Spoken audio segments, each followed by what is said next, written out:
네, 오늘은 전반적인 원자재 시장의 동향 살펴보도록 하겠습니다. 먼저 에너지 섹터부터 살펴볼게요. 이 9월물 WTI는 전장 대비 1% 이상 하락한 배럴당 70달러 선에 마감을 했습니다. 이 52주 변동폭을 보면 배럴당 77달러 선에 근접했을 때까지만 해도 이대로 100달러까지 가는 거 아니냐라는 의견도 많았는데요. 그런데 연초 대비로는 45% 이상 상승한 건 맞지만 한 달 사이에 무려 6% 이상 하락세 보였습니다. 그래서 그동안에 이 48%는 왜 올랐냐 그 요인에 대해서요.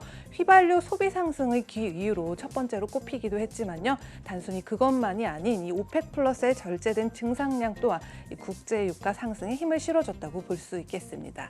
그래서 향후에 지켜봐야 될 부분이 두 가지가 있는데요. 역시 첫 번째는 코로나19 확산 여부겠죠.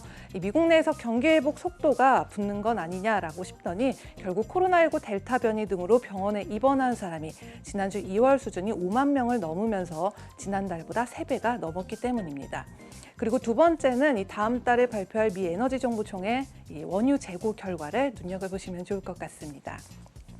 네, 하지만 이 천연가스의 경우 이 국제유가와 다르게 지난주 천연가스 재고가 같은 주 5년 평균보다 약 200억 입방피트 증가한 것으로 추정이 되면서 하락세가 있었지만 전장 대비 이번에는 3% 증가를 하면서 한 달 사이에 9% 이상 상승을 했고요. 연초 대비로는 60% 넘는 상승폭을 보였습니다.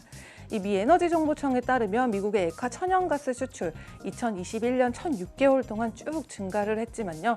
하루 평균 96억 입방피트를 기록했습니다. 이 평균은 그래서 작년의 같은 기간에 비해서 약 42% 정도 증가한 것으로 나타났습니다.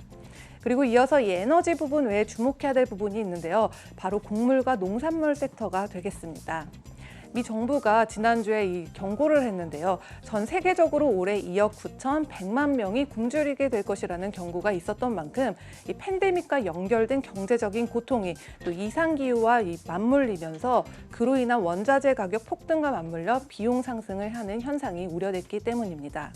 그래서 이번 주에 발표될 유엔의 이 식품 물가 지수 보고서 참고해 보시면 좋을 것 같고요. 또 미 농무부에 대한 의견도 있는데요. 올해 물가는 이 국제적인 수요 증가, 또 높은 공급 원가, 또 공급망 붕괴 등으로 상승을 했다라고 하면서 식품과 주택과 교통의 이 모든 범주를 포함하는 이 소비자 물가 지수만 보더라도 그 상승세의 영향, 그리고 또 물가 상승률이 이미 연평균보다 50% 가까이 높은 만큼 이런 현상을 지켜봐야 될 것이라고 의견을 전했습니다. 네, 그래서 실제로 저희 원자재를 봤을 때요. 특히 육류 중에서는 돼지고기 원자재 경우 올해 들어서 55% 이상 그리고 1년 동안에는 120%에 가까운 상승세를 보였고요. 또 곡물 원자재 중에서 특히 두드러졌죠. 옥수수가 79% 이상 그리고 밀가루의 재료가 되는 소맥의 경우 42% 이상 또 사료의 재료가 되는 대두가 49% 이상 상승을 하면서 이런 영향들이 우리 서민들의 대표적인 식품이라고 하는 라면이나 계란이나 이런 돼지고기들의 장바구니 물가로 쭉 이어졌다. 그래서 에그플레이션 우려를 꾸준히 걱정을 하면서 이런 지수들을 지켜봐야 될 것이라고 전해졌습니다. 지금까지 글로벌 금융시장 심쿵 브리핑 펄스였습니다.